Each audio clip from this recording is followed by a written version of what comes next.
بسم اللہ الرحمن الرحیم۔ السلام علیکم پیارے دوستو، اسلام کا آغاز 7ویں صدی عیسوی میں ہوا جب حضرت محمد صلی اللہ علیہ وآلہ وسلم کو 610 عیسوی میں پہلی وحی نازل ہوئی۔ یہ واقعہ مکے کے قریب غار حرا میں پیش آیا۔ حضرت محمد صلی اللہ علیہ وآلہ وسلم اکثر غار حرا میں تنہائی میں عبادت کرنے جاتے تھے، اور اسی دوران ایک رات حضرت جبرائیل علیہ السلام نے ان پر ظاہر ہو کر قرآن مجید کی پہلی آیات نازل کی۔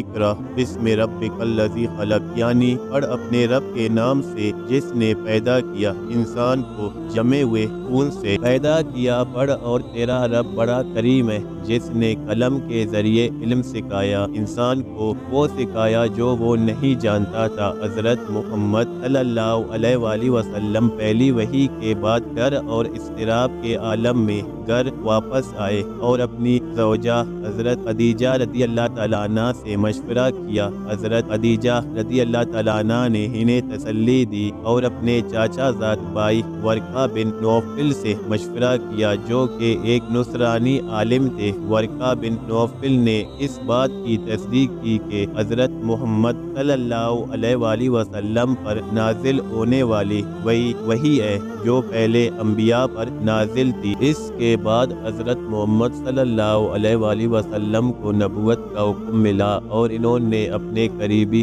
دوستوں اور خاندان کے لوگوں کو اسلام کی دعوت دینا شروع کی۔ شروع میں اسلام کو چھپ کر پھیلایا گیا، لیکن بعد میں حضرت محمد صلی اللہ علیہ وآلہ وسلم نے مکے کے لوگوں کو کھلے عام اسلام کی دعوت دی۔ اسلام کی دعوت مکے کے لوگوں میں پھیلنے لگی اور بہت سے لوگ مسلمان ہو گئے، لیکن مکے کے قریش قبائل نے اس کی شدت مخالفت کی اور مسلمانوں پر ظلم و ستم کرنے لگے۔ حضرت محمد صلی اللہ علیہ وآلہ وسلم اور ان کے پیروکاروں نے اس 613 عیسوی میں حضرت محمد صلی اللہ علیہ وآلہ وسلم نے اسلام کی دعوت کھلے عام دینا شروع کی۔ مختلف قبائل اور افراد اسلام قبول کرنے لگے، مگر قریش کے سرداران نے اسلام کی شدید مخالفت کی اور مسلمانوں کو اذیتیں دینا شروع کر دی۔ اس صورتحال کے باعث کچھ مسلمانوں نے حبشہ موجودہ ایتھوپیا کی طرف ہجرت کی، جہاں انہیں ایک عیسائی بادشاہ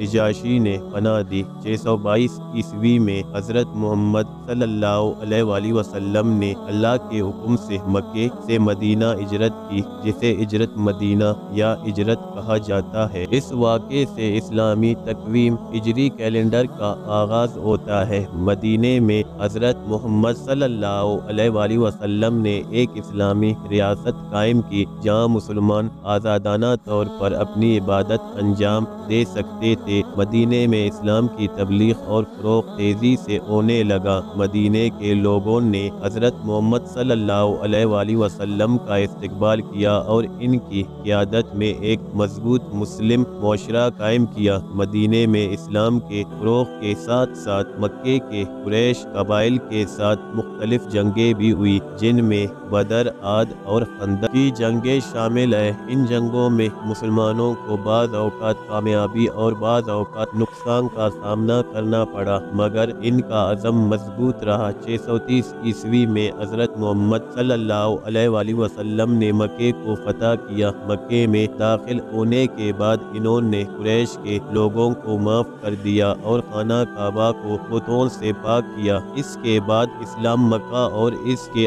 آس پاس کے علاقوں میں تیزی سے پھیلنے لگا۔ 632 عیسوی میں حضرت محمد صلی اللہ علیہ وآلہ وسلم نے حجۃ الوداع آخری حج کیا اور عرفات کے میدان میں ایک تاریخی خطبہ دیا جس میں انہوں نے اسلام کے بنیادی اصولوں اور انسانی حقوق پر زور دیا۔ اس خطبے کے کچھ عرصے بعد حضرت محمد صلی اللہ علیہ وآلہ وسلم کی وفات ہو گئی۔ حضرت محمد صلی اللہ علیہ وآلہ وسلم کی وفات کے بعد ان کے خلفائے راشدین نے اسلامی تعلیمات کو پھیلانے کا سلسلہ جاری رکھا اور اسلامی ریاست کو وسیع کیا۔ خلفائے راشدین کے دور میں اسلام عراق، شام، ایران، مصر اور شمالی افریقہ تک پھیل گیا۔ اس طرح اسلام اسلام کی بنیاد رکھی گئی اور یہ دنیا کے مختلف حصوں میں پھیلتا گیا۔ اسلام کی تعلیمات قرآن مجید اور حضرت محمد صلی اللہ علیہ وآلہ وسلم کی سنت حدیث پر مبنی ہے اور مسلمانوں کی زندگی کے ہر پہلو میں رہنمائی فراہم کرتی ہے۔